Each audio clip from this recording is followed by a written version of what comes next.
Children, listen up. We have a guest today who is going to tell us stories about the Commonwealth. Yay! Really? Whoa! Power armor! Wow!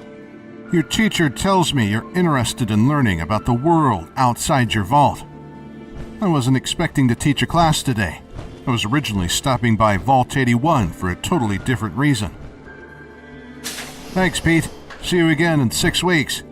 Sure thing, buddy. Come back anytime. That guy never took off his helmet. I'm afraid I didn't prepare a lesson plan or anything. My kids would love to hear about anything you've done out in the Commonwealth. I suppose I could tell you kids a thing or two about this wild wasteland. You all have lived your entire lives down here in the safety of your vault. The outside world is a diverse place. Super mutants, ghouls, talking brains in jars. Yup, I've seen it all. Oh, and who's this? His name's Ashes. He's Aaron's cat. Oh, well, hello there, Ashes.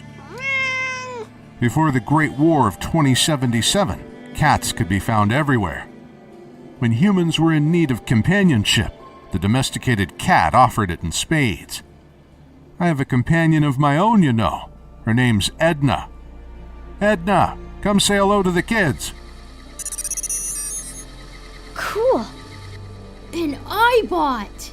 Edna here is my little helper. She's good in a fight, too, and helps me catalog everything I discover out in the wasteland. Edna, begin recording. If you look around our wasteland today, it might be easy to assume that dogs were the most popular pets in pre-war America, but that couldn't be farther from the truth. The domesticated feline outnumbered their canine counterparts. Abraham Lincoln kept cats at the White House, and evidence suggests that cats were domesticated 2,000 years before Egypt's pharaohs. You can actually tell a lot about a civilization by the pets they keep. When human populations are nomadic, dogs are of better use.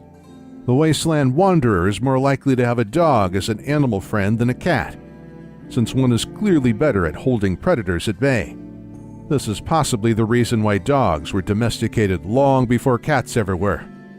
However, once human populations began to settle down, sow seeds and store crops, mice became the new threat. You vault dwellers could be considered today's modern settlers, tilling the earth and storing crops as an agricultural tribe. Cats are therefore a more sensible pet for you to keep. They're highly effective as a means of pest control, because their light frames and agile bodies make them excellent small game hunters, and tiny rodents know it's in their best interest to stay the hell away. Had nature been allowed to run its course, cats would still be feared by rats even today. But man-made nuclear fallout and radiation had a different plan in mind. For the past 200 years, rodents have been mutating at an astonishing rate. Where before they were mere pests, now they pose a serious threat to travelers. Small rodents still exist, but many are bigger than cats now, and the larger ones are as big as dogs, sometimes larger. Ew. That sounds scary. Upstairs, you have a 4-foot-thick vault door shielding you from the outside world, so I wouldn't really worry about it. And mutated rats aren't all bad. Some wastelanders have been able to tame them. Out west, they even hold mole rat competitions. People raise them for food or keep them as pets. I distinctly recall a mining settlement that kept one as a pet. Snuffles, I think they named her. I've heard rumors that Vault Tech kept mole rats too. Knowing them, they were probably running some kind of mad experiment on the poor critters. Probably just a rumor, though. Cats were experimented on too. Scientists at Mariposa threw them into vats of forced evolutionary virus, along with humans, dogs, and other mammals.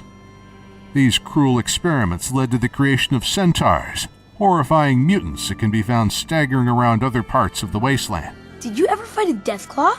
Sure have. One time I killed a Deathclaw with a single blast from my trusty laser rifle. Whoa! If you think that's impressive, you should have met this ranger I once traveled with. Could shoot a bloatfly from 1,000 yards with that old sequoia. But that didn't help us when we got trapped in Vault 108 with a bunch of murderous clones. One of my friends got shot in the back, and... Nothing with excessive violence. Right. Sorry. Someday, I'm gonna check out the Commonwealth. If you do, be sure to bring one of these suits of power armor with you. It's mighty dangerous on the other side of that metal door. That being said, the Wasteland is a big place. It's a damn shame that most people don't get to see it all. I like to think of the world as one big book filled with stories, and those who don't travel are only reading one page.